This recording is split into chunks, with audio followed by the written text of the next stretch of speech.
Yo, what up? You know what it is, man. Kingsman, which I'm one of, man. Kingsman Media, Kingsman everything, man. We taking over, man. It's 08. It's time for the Kingsman to be seated, knighted, take over the world. Straight up. West Coast Don, 5-star. This album is like I had like all the way total like my conscience. I was just free, you know what I'm saying? I wasn't beefing. I didn't have, you know, I already knew that. Like this album, I knew it wasn't gonna be no Dre. I knew it wasn't gonna be no 50. I knew like I had the label backing me.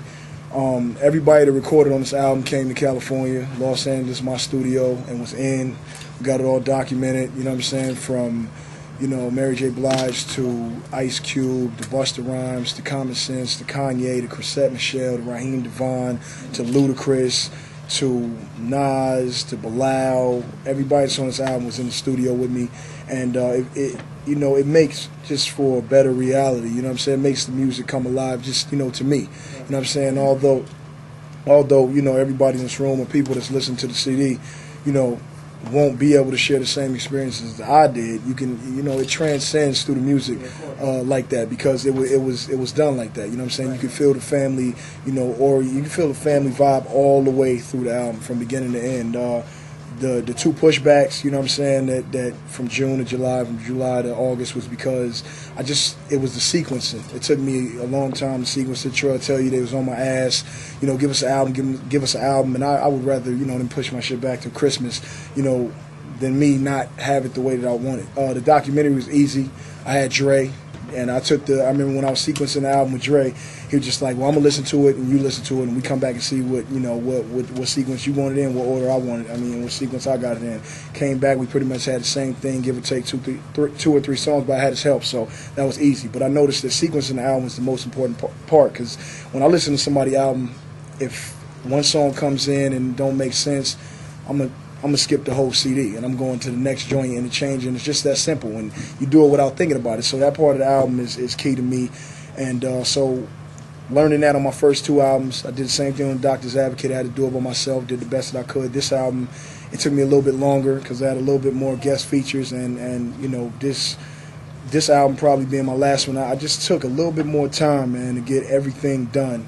And so it took a while, but we got it done. But like I said, the most important thing to me was to take it back to the way of old. You know what I'm saying? When like people was in the studio and vibing with each other. Like I looked at Raekwon came in the studio, and I was looking at how he record, and he, you know, he stand up in the booth, and he like I didn't even know he was this, like he like seemed like 5'2", and he be on the mic, and it seemed like this nigga just walking somewhere while he recording, but he don't never be going nowhere. But if you saying he be delivering his bars, it's crazy. Then Common came, man. He crossed both his hands, stand straight up, and he just up and down. I don't even know how the nigga get lyrics out like that. But it was just, you know, seeing how people got down, man. Chrisette Michelle came in, and she wanted some type of tea or something we had to go find, and we got the tea. You know, we got the tea, and then she went in there and she just sung like, man, like a hummingbird. It was just so crazy, man. And, you know, Kanye, he was in and out. He came in. What type of beat you looking for, man? I was like, I don't, you know, we did Wouldn't Get Far. We did Dreams, so I want something in the middle. You know what I'm saying? Something cool where I could spit something. I want to put Common on it.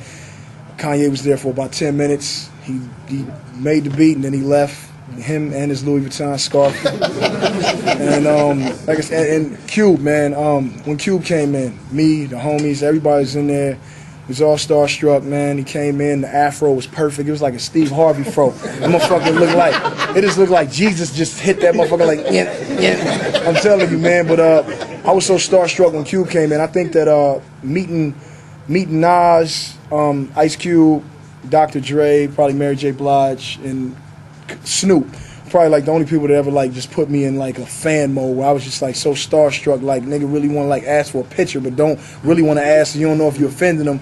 But Cube, man, I was staring at him the whole night. I know he probably was looking at me like, what the fuck is this little dude looking at, man? But that was Ice Cube, you know, from when Boys in the Hood came out, man, I was 11, man, you know what I'm saying? So to be in the booth with one gray hair and Cube have a couple at the same time that was big for me, man. And we recorded that song, the song with Nas, Letter to the King, which is the last song on the album.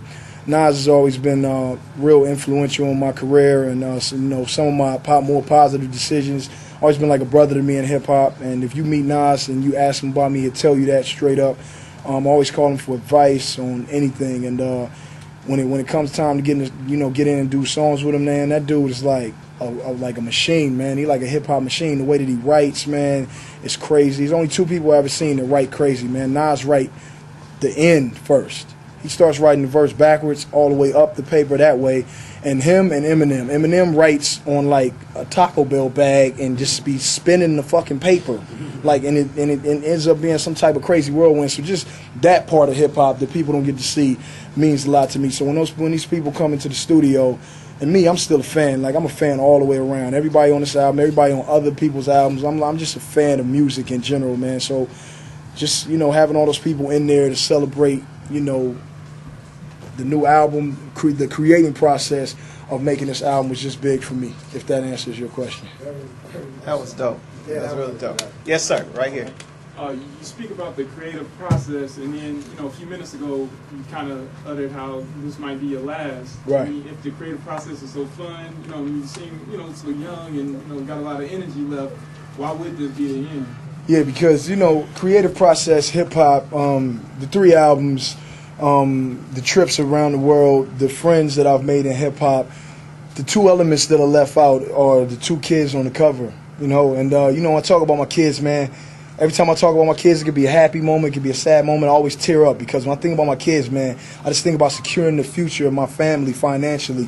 And although I know, you know, man, like, you know, I tell everybody in this room, man, like, all my assets, like, if you liquidate everything that I got, man, I would go walk away with about $15 million that I've accumulated since the beginning of my career, man. And all of that shit, it don't mean nothing to me, you know, because the time that I miss with my kids is so important. Although I know I take care of my kids, they got Wii's, PSPs, and Barney's for days, Elmo's up the ass, talking Barney, dancing Barney, fucking spit Barney, teach you how to potty Barney, all them shits.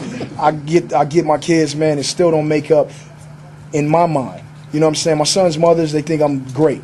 The grandmothers think I'm great. My mom thinks I'm great. The whole world always tells me, you know, I love it how, you know, you involve your kids and you're always talking about your kids. But me, the time that I miss with my children is key to me in my life. And if I can't find a chemical balance for hip-hop and raising my kids, then I quit this shit because I'm missing, man. I'm missing. You know, when, like, I got checked one day when I didn't even know where Harlem School was, man. I got, like, and I was too embarrassed to call his mom and, like, ask her, you know, what street the motherfucker's on. So it took me 3 hours to find the fucking preschool, man. And I know he's probably sitting on the swing kicking his feet like, you know, what's going on, man. But that's the part of life that I want to be involved in, you know? Yeah.